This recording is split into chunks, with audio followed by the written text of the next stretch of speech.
Thank you for joining us here at Heaven Incorporated. Oh, excuse me, I'm sorry. Okay. We are at Hope Church. We are getting ready to start our Bible study. Let's have a word of prayer. Hey, y'all live. Most gracious and heavenly God, our Father, as always, I thank you yet again for another hour, another moment, another opportunity to stand before these, your people.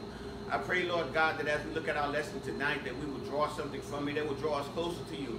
Father, let us not forget what it is that we are to be. We are to be your chosen children.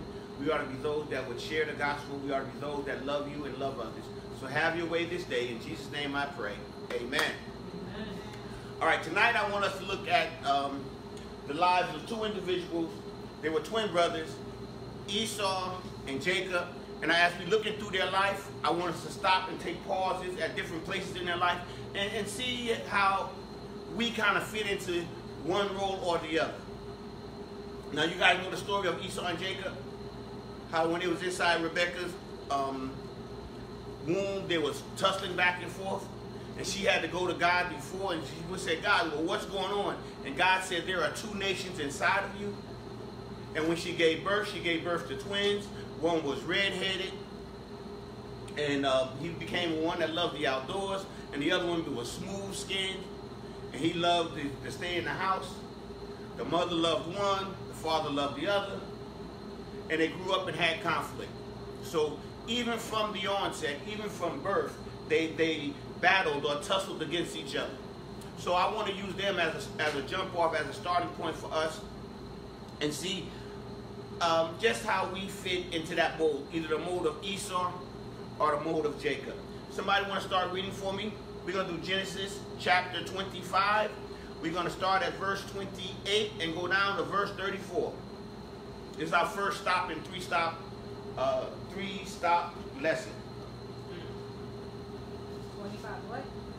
Genesis chapter 25, starting at verse 28 and go down to include verse 34.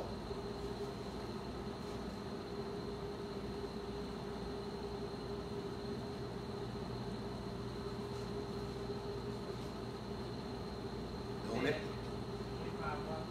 25, 28 to 34. So I have amplified.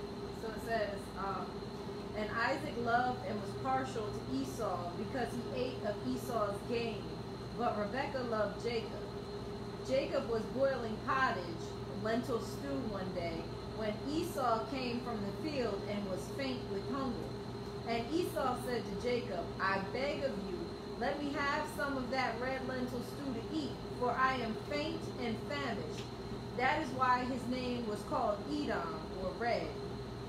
Jacob answered, then sell me today your birthright, the rights of a firstborn. Isaac said, see here, I am at the point of death. What good can this birthright do me? Jacob said, swear to me today that you are selling it to me.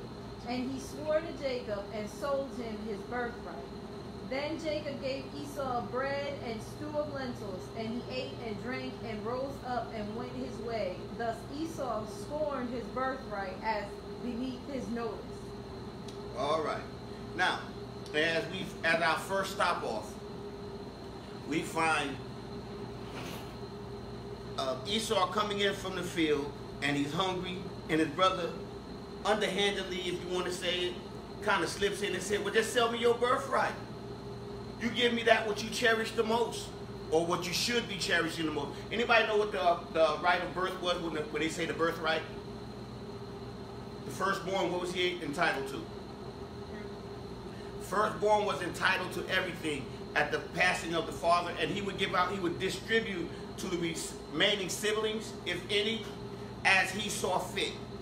So the firstborn really had the right to manage and control everything that belonged to the father at the father's passing. So that's a very, very important role, a very, very important position to be the firstborn. Esau decided that his hunger was more valuable, or quenching and filling his hunger was more valuable than his birthright. Jacob kind of connivingly said, when he saw his brother coming in hungry, Sell me your birthright. Pledge me your birthright. Give me that which you should be cherishing. Now, can we see ourselves in either one of those roles as Christians? Either we're in such a hurry to get what it is that we want, that we're willing to sacrifice even the best that God has given us in order to get it, or are we the ones that want it so badly that we're willing to undermine others to get it? Do you down talk other employees on your job just because you feel or you think that you can do the job better? Y'all don't do that? Nobody here? Oh, great. I got a good rule. Nobody here does anything like that. But y'all know people that do that, right? They're always down talking somebody. They're always undermining the authority of leadership. They're always stepping on the toes of those that are struggling, trying to get ahead. Just because the boss take a liking to one individual over another individual, they always find a reason or a way to put themselves in that position. You know that believers, sometimes even though we don't mean to do it, we can do it inadvertently. We can make a mistake. We get upset with an individual, and the next person we talk to, we tell them how bad, how poor, how unbelievable the other person's decision was, their attitude was, their behavior was. Even though we're not meaning to actually undermine them, because of a moment of duress or stress, it can cause us to drag somebody else down, to belittle or crash somebody else's feelings. Now, I'm not saying that we are always going to be perfect, but before you undermine anybody, you should always think that, you know what, the very one that you're undermining may be the one that's about to help you out. You don't know. Now let's look at, let's flip the coin a little bit. Look at Esau's lust, his desire to fill his stomach. I worked all day. I deserve some of what it is that you have. You prepared it. You made it. I know that it's yours, but I deserve it. Give it here. And when Jacob says, well, sell me your birthright, he didn't see that what he had was important. As Christians, sometimes we don't see the gift of God that's in us as being majorly important.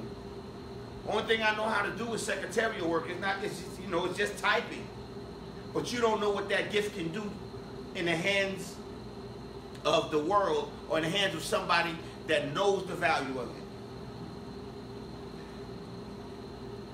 Have you ever been gifted in an area and an individual keeps coming to you, asking you for information, asking you for help, and then they'll pat you on the back of how wonderful, how good you are at doing it on the job or in the community or whatever?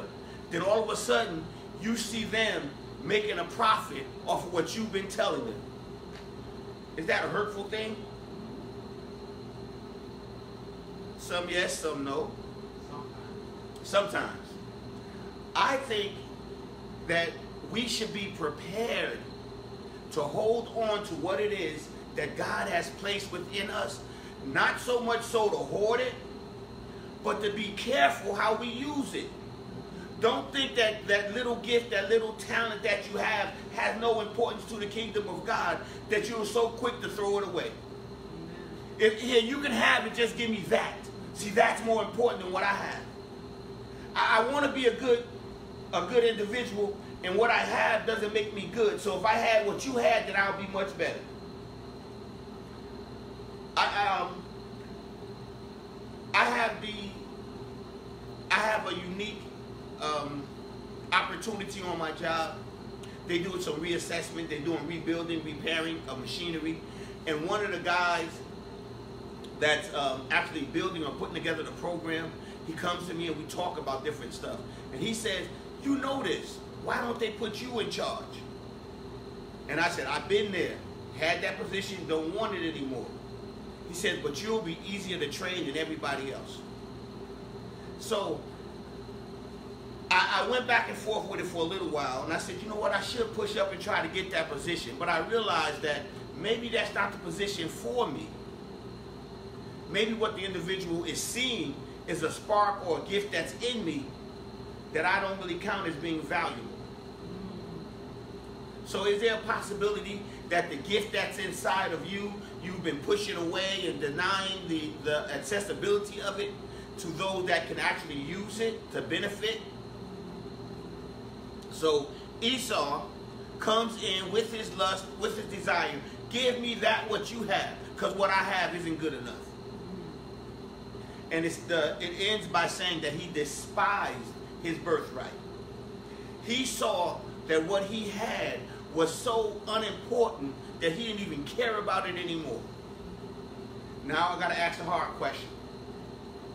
Have you ever thrown something out that you thought was worthless, and then 5 weeks or 6 weeks down the road, you were looking for that same cord because that's the only cord that actually charged your phone?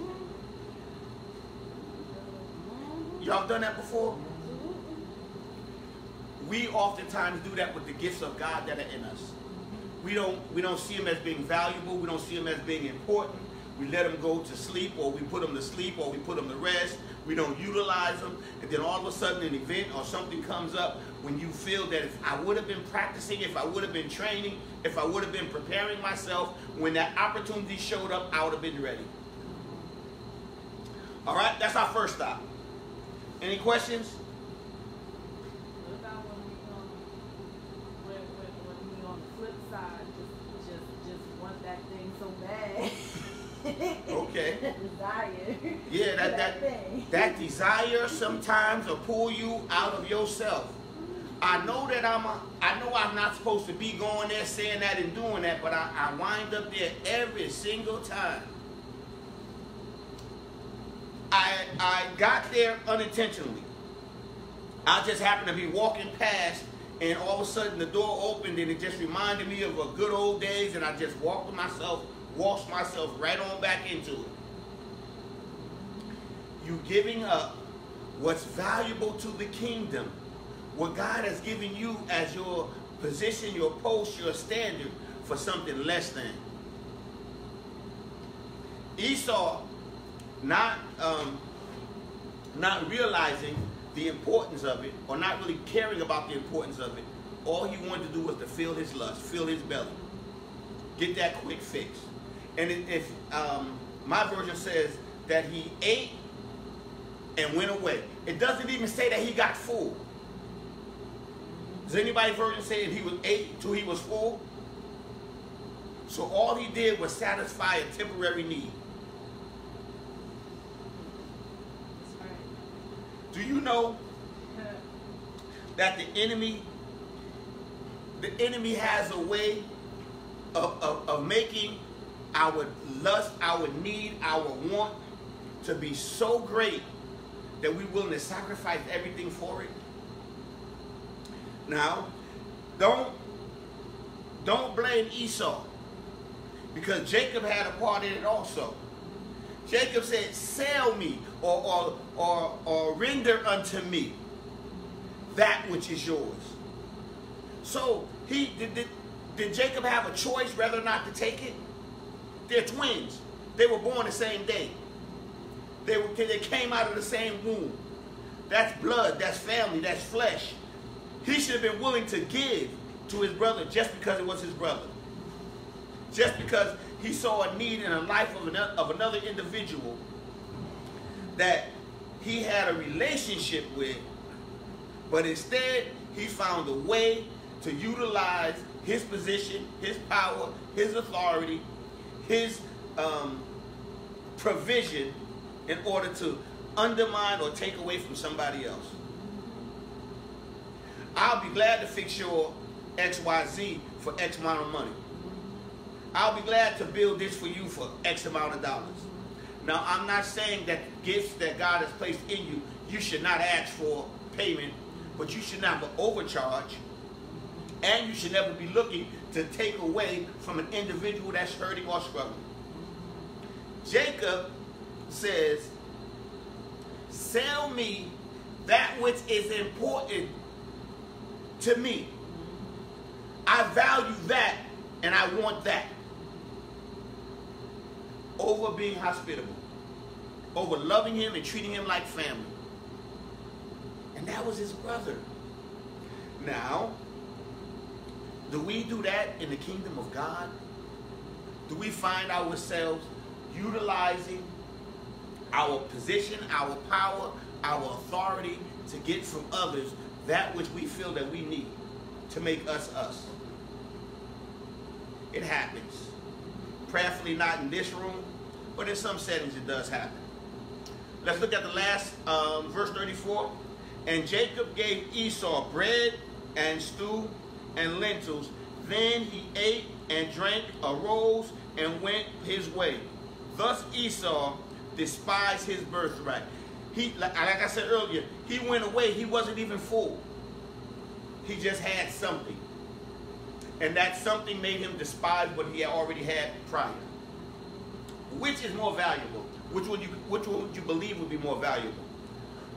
The right to be firstborn and receive everything that the Father has for you, or a temporary pleasure? Which is more valuable? I'm sorry, I should have put them even, right?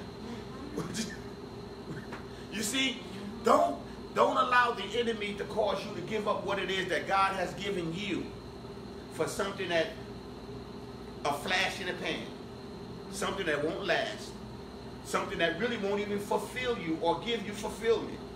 It's just a temporary fix to a temporary problem. And most of the time, the fix isn't really a fix. It's a hook. It causes you to keep making the same types of mistakes over and over again because you're looking for, reaching for, and trying to get that to fill you that you think that you deserve, but you never really get full. Quick deviation. Individuals that have drug habits, it's not the drug that they crave. It's the fulfillment that they get when they had the first one, the first time they tried it, the way it made them feel. That's what they go after. So when you find an individual that's struggling with drugs, don't say, well, they don't have no understanding. They don't care about nothing. The only thing they want is this drug. It's not the drug. It's the feeling that the drug gave them. Now, if you can find a way to replace that feeling with something more valuable, that could become the substitute or what changes them or changes their behavior to have them want something different. Beating them up, talking about them, not helping them, does not pull them away or pull them out of that situation. We got to find something that's better than what they had or what they thought they had to fill that void. All right, let's jump over to Genesis chapter 27. We're still looking at the two brothers. And we're hopefully going to figure out how we fit into their little life pattern. Genesis chapter 27. Somebody want to read 30 through 35.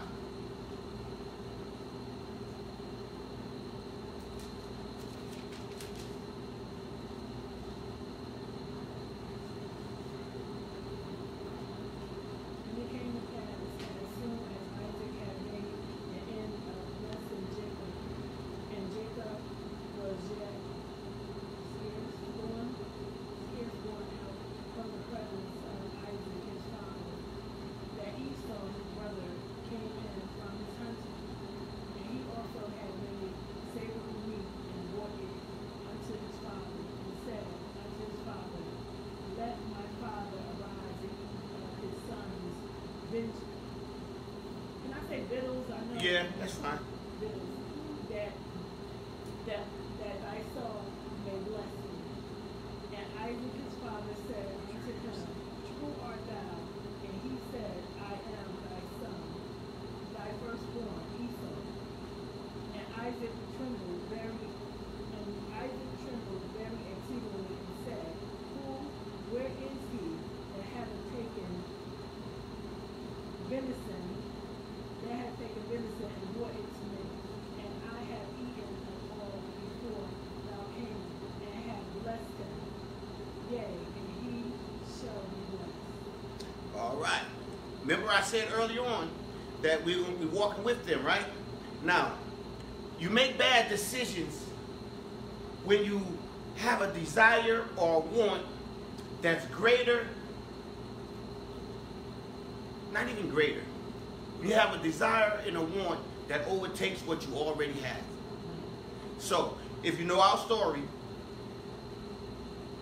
Rebecca tells Jacob to dress up like your brother because your father about to bless him, and I want you to receive the blessing, so you need to dress up in him. He said, but what if Dad detects me? What if he knows that?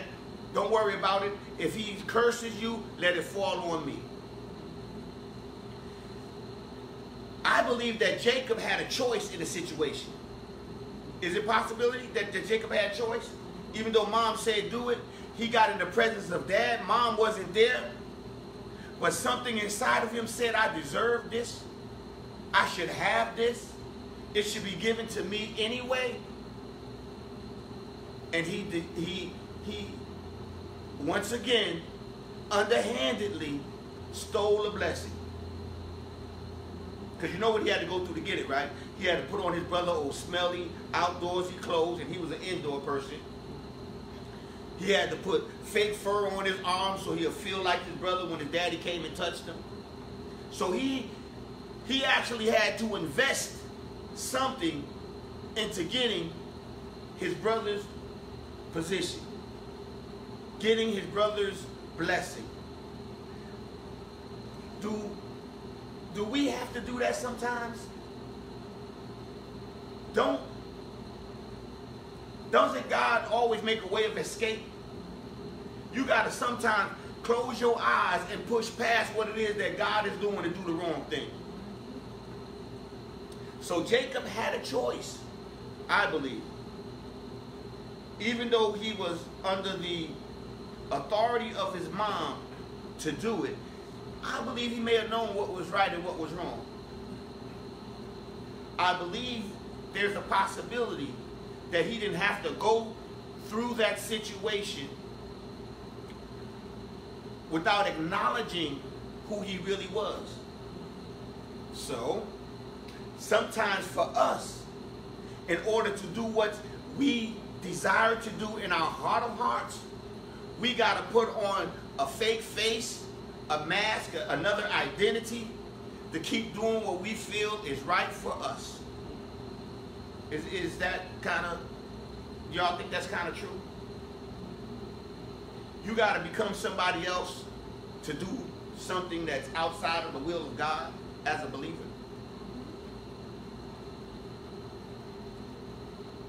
How difficult is it to pull off a scam like that? What happened? It depends on who you are and where you are. I love that. You got to put down your religion in order to do that which is outside of the will of God. I wonder if Jacob even considered what he was doing to be wrong, or did he accept it as his right? I think we justified. He justified. He already had the birthright. He already stole. He had the birthright, but didn't have the blessing. So that wasn't the same thing. No, it's not the same thing. See, the birthright means that you have the authority to make the decisions of it, but he didn't have the blessing. He didn't have that which would enforce the birthright. Okay, I gotta get it. Okay, you could be a person that had gone and got the right education and got the right job. You in the right position, but really don't have the influence to get others to follow. So you got all the credentials, but people just don't gravitate to you in order for you to be the success that you desire to be. When there's other people that has little education but have a lot of charisma, and they can draw crowds and people follow them and flock to them, people seek after them for the answer. That's the blessing. That's how I'm trying to relate a blessing. You could have the right authority, but don't have the power to back it up. Now, Jacob has the birthright. Now he had to somehow get the other half, the blessing. And don't we love to chase after the blessing? Am I the only one? Y'all, okay, I love blessings. I love blessings. I learned now not to chase after them, but I love being blessed. So, what Jacob did was to imitate his brother in order to get that which the father was going to give away. Yes. The story always confuses me. How Esau was supposed to be the one to get the birthright. Esau had the birthright. He despised it. He threw it away. Go ahead. So then Jacob stole it by giving him the soup. And now the mother was saying that the father was going to bless Esau. Yes. So now that's why Jacob is taking him so he can get the blessing too. Yes. He wanted to get both. He wanted to get the bookends. He wanted to get both of them.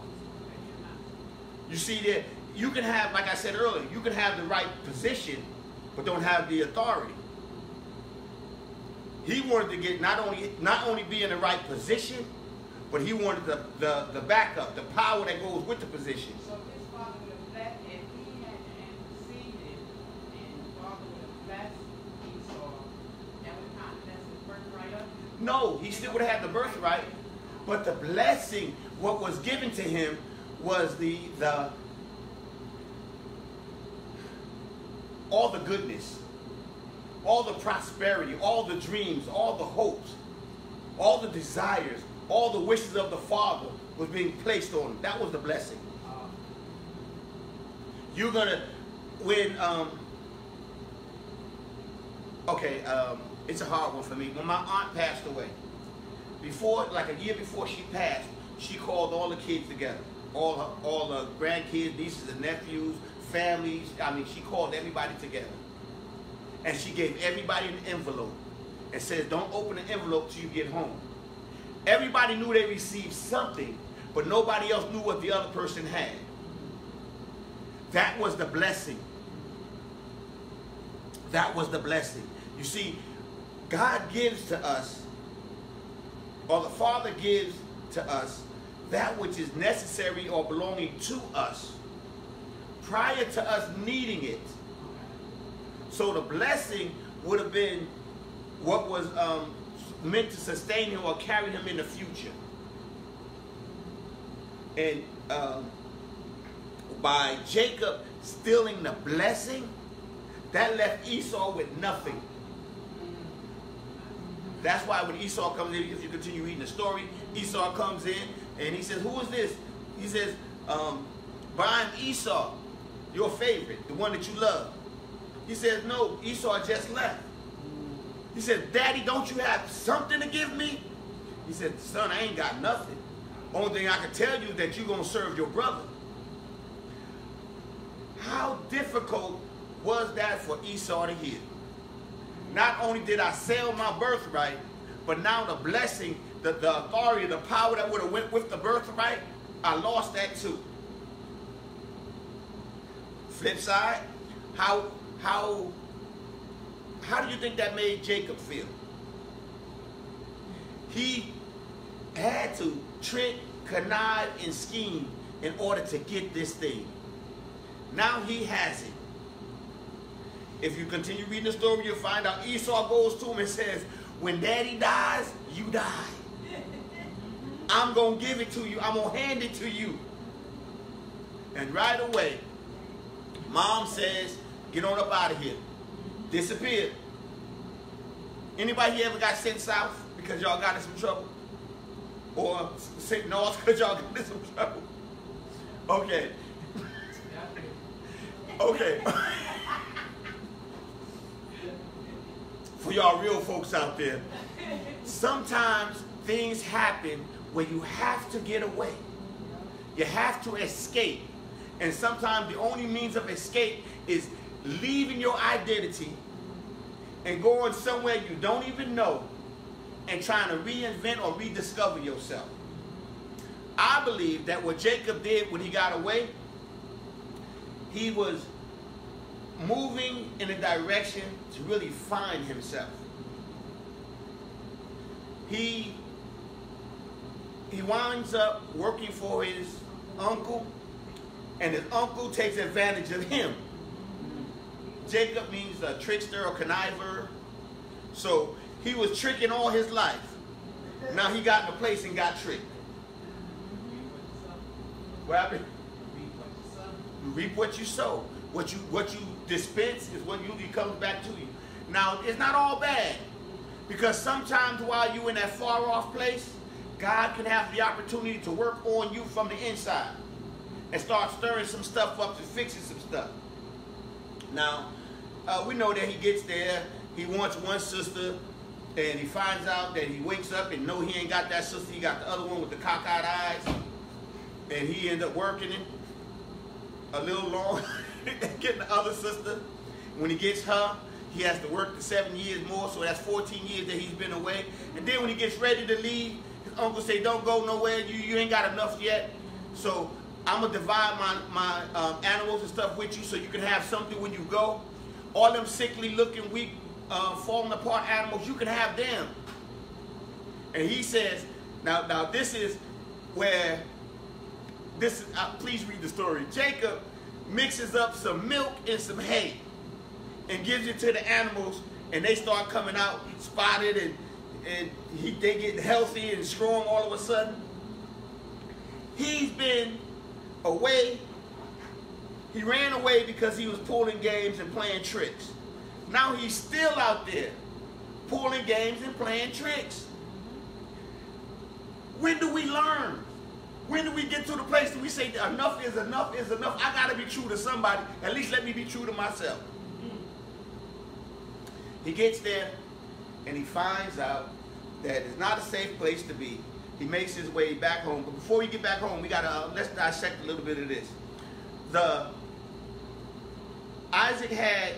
When Isaac had finished blessing him, Jacob immediately got up and ran out and passed his brother along the way.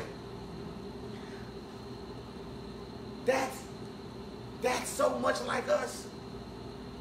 You ever go to the wrong place and you see another brother or sister in Christ and you're trying to duck past them because you don't want them to see you there, but you never think, why are they there? Y'all too saved tonight. I don't know. That's a good thing, though. That's a good thing, though. Sometimes you will find yourself in a place and you're wondering, how did I end up here?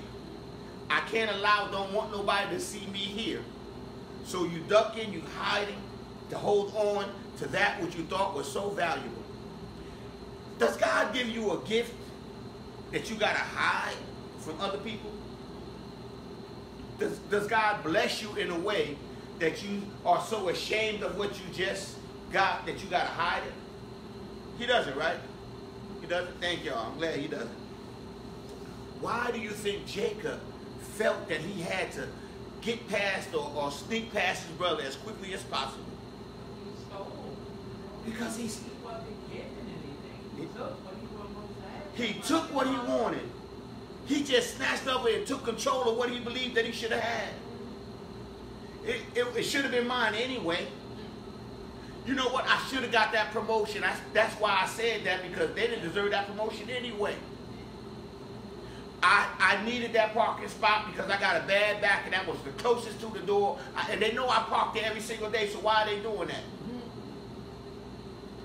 Sometimes we... What happened? False entitlement. Sometimes we believe that we should have it just because it's there. Just because we think that we deserve it. So he underhandedly took the blessing, had to sneak out after getting the blessing. Verse 32, but his father asked him, who are you? Now, he had the opportunity, Jacob had the opportunity to tell his dad who he was. Don't you know that God gives you opportunity to set things right? Even in the midst of wrong, God will show you or make a way. Like, I love my pastor because he always said that God will make a way of escape. You don't have to be a trickster. You don't have to pull games all your life. Here's the opportunity for Jacob to acknowledge his wrongdoings. Who are you? And what does he say? I am Esau. He continues the charade. He continues playing the role. Why? What's that, sis? You got to tell another one. You know what I found out over the years? If you tell the truth, you don't have to fight to remember it. But when you lie, you got to remember who you told the lie to, how you said it, where was you at when you said it. It's a lot of work. Just like stealing the birthright, it was a lot of work. He had to struggle. He had to go through something in order to get that which he thought was justifiably his. Yes. Now, if he would have took that out and came clean with his father still would have blessed him in that moment too, though, wouldn't he have? He probably would have got a blessing, but not at that time, because he wasn't in position. The blessing belonged to the firstborn. The father loved Esau. Rebecca loved Jacob. That's why Rebecca said, get in there and get this before your brother. That's another part of the story I don't know. Did Rebecca know that he had the birthright? I don't know. It doesn't say that she knew that he had the birthright.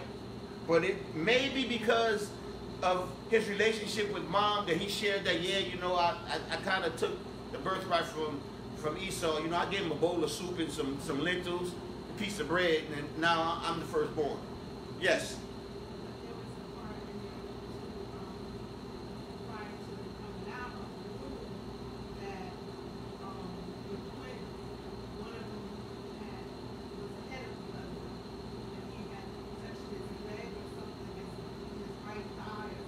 It's healed. It's healed, right? Yes, yes. That's how they that's what works. Yes. Inside the womb, they were struggling. That's why Rebecca had to go to God and say, God, what's going on inside of me? And God said, there are two nations inside of you. They're fighting for position. And when they were born, it was Esau that came out first. And it says that Jacob was holding on to his heel. See, now y'all make me have to kind of reanalyze that. Maybe he was trying to pull him back even then. Is there someone that you're trying to hold back from getting the blessing that God desires to give to them? I forget where it is. It's in the book of Psalms where it says that God has chosen Jacob. If anybody can come across that scripture, please leave it in the show notes. There's a place in Psalm where he says that God chose him. Now, I kind of tend to side with God that Jacob was supposed to have it all along. Sometimes you find ourselves in the wrong place, in the wrong position, and God will still desire to use us. All right, latter part of Genesis 27, verse 34. When Esau realized that his father Isaac was saying, he began to wail out loud, bitterly. Bless me, he cried, even me, to my father. When Esau realized that he messed up twice, he wanted it back. He wanted it. He realized the value of it now. Now he wants it. Now, does that happen to us when we give up our right, our position, our place, that when we not in it and we looking at somebody else doing it, we say, I wanted that. I should have that. I should have been there. All right. Now, let's make our last stop, but this is going to be a long stop. Genesis chapter 32. verses 9 through 16.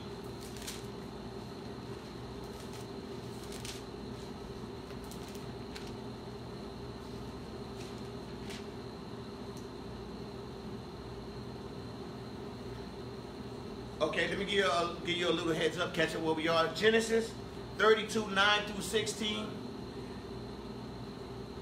Jacob is now returning. His desire, his heart wants to go back home. He's already spent the night wrestling with God. God already gave him a limp. He's already had that wrestling match with God. God already gave him the limp. God changed his name also. But he still has to encounter his past. He still has to go back, or he still has the desire to go back and make amends for his mistakes. He still wants to try to get it right with his family. Now, before we even read a little bit of this, we're going to try to take this like two verses at a time. Before we even start to read this, has anybody here ever been touched by God in a way that God changed them? That after the change, they still had to go back and face some difficult situations? Did you know that you can't wrestle with God and not be changed? You can't get in a place, struggle and hear from God, and it not change you. Now that change could be either for the good or for the worse. Either you can accept the change, or you can deny the change ever happened. But in either case, you have been changed. There's something different about you. Your belief, your understanding, your heart, your feeling, something changes in you when you wrestle with God. And another note on this, before we even get into it, sometimes you gotta push everything away from you that you desired, that you cared about, that you have, in order to get in a place to wrestle with God. Remember we said that he was always conniving, and while he was with Laban, he got blessed.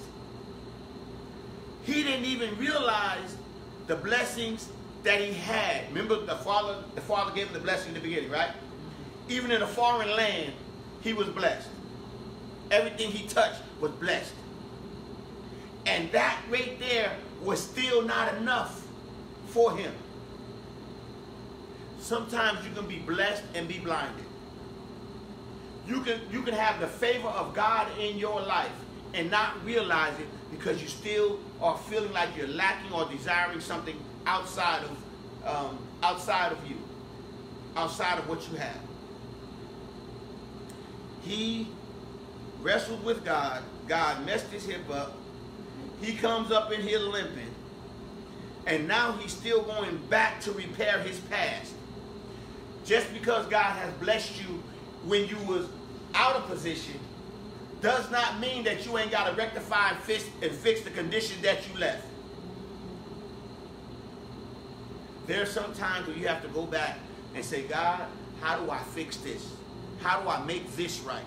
I don't know about anything else, but let me at least try to get this right. So he's going back to his brother. Somebody want to pick up the reading? Genesis 32. Somebody want to read 9 and 10.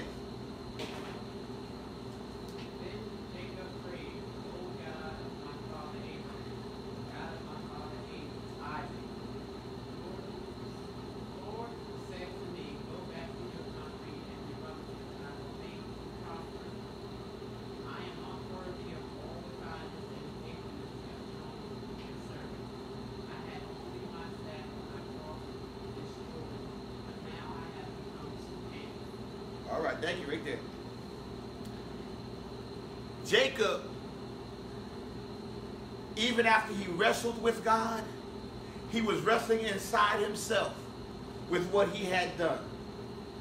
And now that he's going back to face Esau, he didn't depend on what he had, all the blessings and all that stuff. He didn't depend on that right away. What he depended on is what God said about him. See, we get in some messed up places and we look at what the world thinks, what we think, and what everybody else say and feel about us, And we don't stop to ask or to look at God and find out what it is that God believes about us. Here, Jacob is saying, God of my father, you told me to go back here. I wasn't sure whether I should ever go back. But you told me that to go back and that you was going to make it right. Lord, I'm reminding you of a promise. Have you ever been in that position where you had to reinforce in yourself what it is that God said? I love the text where it says that God will never see his seed begging bread. Whenever times get tight, I always kind of remind God that you said I would never be lacking. It ain't always what I want to eat, but it's always something to eat. It ain't always what I need, or it ain't more than what I need. Sometimes it's just enough to get me past point A to get me to point B. Jacob reminds himself. I don't think he was really reminding God, but he was reminding himself that he has a promise, that he is a child of promise. He says, O God of my father Abraham and God of my father Isaac, the Lord who said to me, return to the country of your family. God, you told me to go back home, and you said that I will deal with you. Notice that even though Jacob was in the wrong land, God has still blessed him. But God told him, when you return, then I'll deal with you.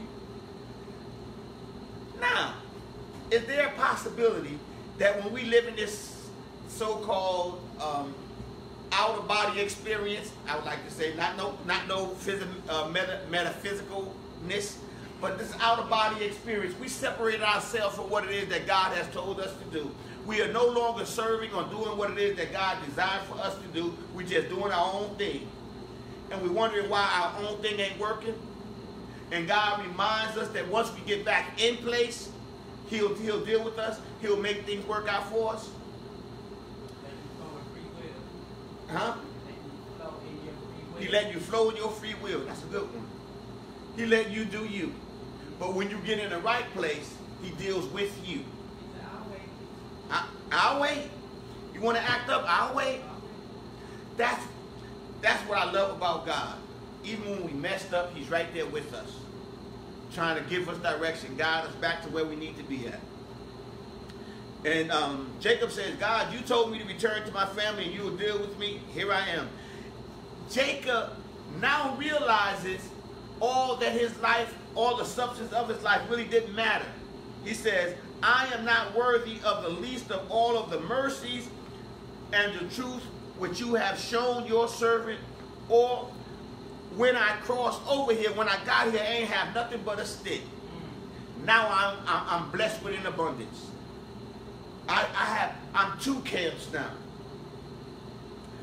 He was really saying, God, even when I was out of position, you have blessed me. You have given me more than I asked for. You have given me beyond what I could even dream that I would ever have. But I believe inside he was still lacking something. That's what drives us or pushes us back into the arms or into the service of God. Even though I'm in the wrong place, there's still this emptiness. Even though I'm with the wrong person, there's still this emptiness. Even though I'm doing the wrong thing, there is still this emptiness. Now, it seems like it should fulfill me. It seems like it should be enough to sustain me. But I'm still missing something. I'm still lacking somewhere. So he's making his way back. He goes on to say, verse 11 and 12, deliver me, I pray, from the hand of my brother, from the hand of Esau, for I fear him, lest he come and attack me and my mother and the mother of my children. For you said, I will surely treat you well and make your descendants as the sands of the sea, which cannot be numbered or numbered for a multitude. Now, who's that promise given to him? Come on, he went outside, looked at the stars. Abraham? Yes. Remember the blessing? What happened? Yeah, you be outnumbering the stars, outnumber the sands and the seashore. Remember the blessing. Abraham was the one that God spoke to first to get a blessing to. The blessing was now passed on to Isaac. So was the promise. So now, when Jacob stole it, he got in the wrong position. Now he's starting to try to get back in the right position. He's reminded that he has the blessing. He's reminded that he is a child of the king, a child of the Father. He has value. Sometimes we got to realize that even though we messed up, God still has value in us. God still has a promise for us. And what that promise does is to bring us back to him. And we've got to be able to voice that opinion. Stop believing the lies and the tricks and the schemes of the enemy, how we are lacking, how we don't have, how we're not capable, how it's impossible, how we're not. And start believing what it is that God says. You are a child of the king. Now, see, I told y'all my phone was going to act up. Bear with me. All right, now he finds himself reminding God of who God is in his life.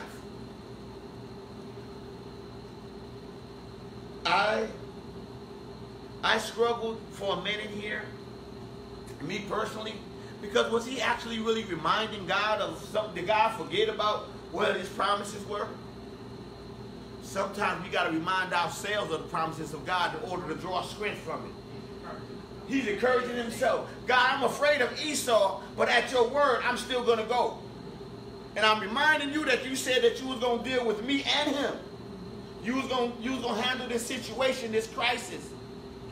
It's all right to go to God and remind God of how good he is to you, what his promises are to you, what he did in your past, and how you want him to sustain you in your present in order that he can carry you through your future. God, remember that you gave me a promise. You said that I would never go lacking, so therefore I'm trusting in you when I do this. All right, verse 12 and 13. Somebody want to read that?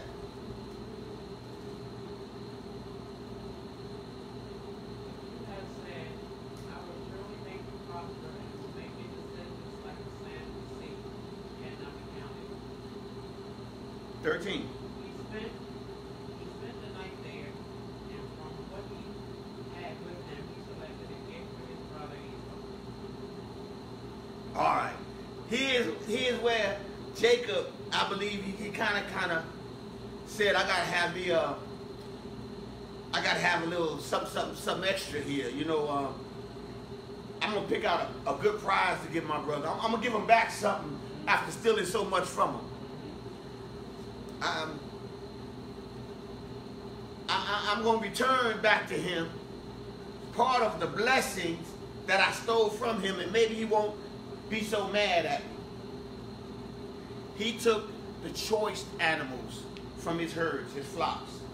If you go on and read, let's go. Let me see if I can do this. He had milking cows, camels, bulls, donkeys, not no one or two, 20s and 40s and 50s and 100s that he set aside to give to his brother. He took the choice part of his blessing and said, I'm going to give it to my brother, and maybe he'll understand and see that I'm not really trying to take nothing else from him. I want to be cool with him, and I want him to be cool with me. Sometimes, in order to get right, we got to give up the best that we have. Now, I'm saying it here as if it was kind of like a bribe, which it could have been. Or maybe it was sincerity that said, you know what, I messed up in my past. I don't want my past to become my future. I'm going to return back to you what it is that I stole or I've taken. I'm going to share the blessing instead of trying to hog it all to myself. So maybe Possibility could be he was trying to make amends. Or it could be that he was saying, you know what, just in case I can't, just in case I don't want him still to be mad at me, I'm going to give him a gift. And that way he can't be mad. I'll make amends. Anybody here, I'm sorry y'all, anybody here saw Harlem Nights? Remember when Eddie Murphy shot, what's her name's toe off? Della Reese? And she, from that point on, she was angry through the whole movie. And then when Eddie Murphy goes back and apologizes, she just get all mushy and give him a big hug and this, I'm gonna make you a pie or something like that. It wasn't it wasn't, okay, I don't want to use Eddie Murphy for this one. It wasn't the returning of the gift that made amends. It was the change of heart by the individual that receives it. Sometimes we can mess up with individuals and we go back and sorry isn't enough. Sometimes it takes more than just a sorry. It takes a giving, a sharing, a opening up of what it is that we have that's precious to us in order that somebody else can feel that I'm a part, I'm connected, I can trust and believe in you now. I feel that we're on the same page again because you took a part of what you had and gave it to me. So Jacob was going to give this gift to Esau just in order to make sure that him and Esau were still cool. All right. Let's jump ahead. But I was going to say, I think though when he saw the guy and he saw him, I think he did get a change of heart. Yeah, possibility. All that he had, and then he saw what was more valuable. All his relationship with his brother was more valuable and important to him than all the stuff he had. All that he had to go through to get it. It never fulfilled him. It never completed him. It never made him feel whole. Even after wrestling with God, he still didn't feel complete. He didn't feel whole. It's the drive to get back to being whole and also carrying out God's will that got him back on a road to get into the right place. He sends Genesis chapter 33, verses 1 through 4, which is going to be our last and final stop. We're going to try to run through this. Okay, Zai, you can read that. Now Jacob looked up and saw Esau coming, and 400 men with him. So he divided the children among Leah and Rachel, and his two maids. He put the maids with their children in front, then Leah with her children, and Rachel and Joseph last of all. He himself went on ahead of them, bowing himself to the ground 7 times until he came near to his brother. But Esau ran to meet him and embraced him, and fell on his neck and kissed him, and they wept. All right, I've read this in the past, and I've always, into my own knowledge, I misstated it, because I read it as he sent everything else ahead of him, as here Esau, take this, here Esau, you can have this, here Esau, which I believe that he was doing. But here when I read it, it says that he went out in front of them. He separated them into 2 camps, and he gave all of them orders. When you go before my brother, you bow and you say, we're a gift from your brother Jacob to our Lord Esau. And he said, if I'm dividing them into 2 camps, so if he attacked one camp, at least maybe half of them will get away. So my lineage, my line won't die. Somebody will escape. But now I read it, and it says that even though he put all that stuff out there, he finally became man enough to say, I need to be in the front leading this thing. And he goes in front of Esau, or to meet Esau first. It says Esau was coming with 400 men. What Esau's promise to him before he left was, I'm going to kill you. And now that he's had this confrontation with God and wrestled also within himself, he said, it's time for me to step up and take whatever comes. So he gets out in front of the pack. Esau meets him. Look at how God can change the heart of an individual. In all that time of separation, while Jacob was out there and doing whatever and worried about what Esau was going to do, how Esau felt, what was going to happen when he got back home. He knew that he had the promise of God, but still he was afraid. I'm afraid of Esau. When I left him, I hurt him, and I'm scared. I don't want to go back and deal with that situation. Lord, you took me away from that habit. I don't have to deal with nobody else like that because I don't know how it's going to affect me. God, you got me away from that situation. I thank God I don't ever want to go back. Now God has said, no, it's time to go back. And when he got there, it says that Esau ran to him and embraced him. Isn't that awesome? That God will pave a way in order to, once you decide to get back into the right position, the right placement, that those that cared the least about you would love on you. It says that Esau ran to him and they wept.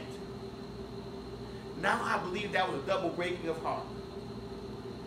I believe Esau came to terms with the loss or what he had gave up, and Jacob came to terms with what he stole. And both of them realized what was more important was their unity. And it said that they wept. They cried together over it. And read the rest of the story. You'll find out that Esau says, what are all these? No, who are all these? And he says, those are the children that I've been blessed with, and they're your servants. And he says, I don't want nothing. You keep all that stuff. God has blessed me enough. We struggle with trying to connive to get what somebody else has had, and we don't realize what God has already given us. This is Esau talking, that God has blessed me enough. Esau lost the birthright, the power, the position, the authority.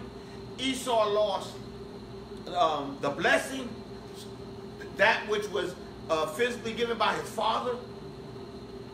But God still provided for him over and abundant what he thought that he would ever have. Jacob connived and stole the birthright. Jacob connived and got the blessing. And even in the process of having all that, he did not feel fulfilled. I don't believe, personally, that Jacob got truly fulfilled until he fulfilled his purpose, which was being obedient to God and going back and make amends. We can't be obedient to God and stay where we are if God is saying to return. If God is saying forgive, and we say, yeah, I'm going to forgive him, but I ain't going to never let him know I forgave him. Did you really forgive? I'm going to love him, but I'm going to love him from a distance. That used to be one of my favorites. I'm going to love you from a distance. You know, I ain't got to be, I love you, I don't wish no bad on you, but I'm not going to do nothing to help you either. I'm going to love you from a distance.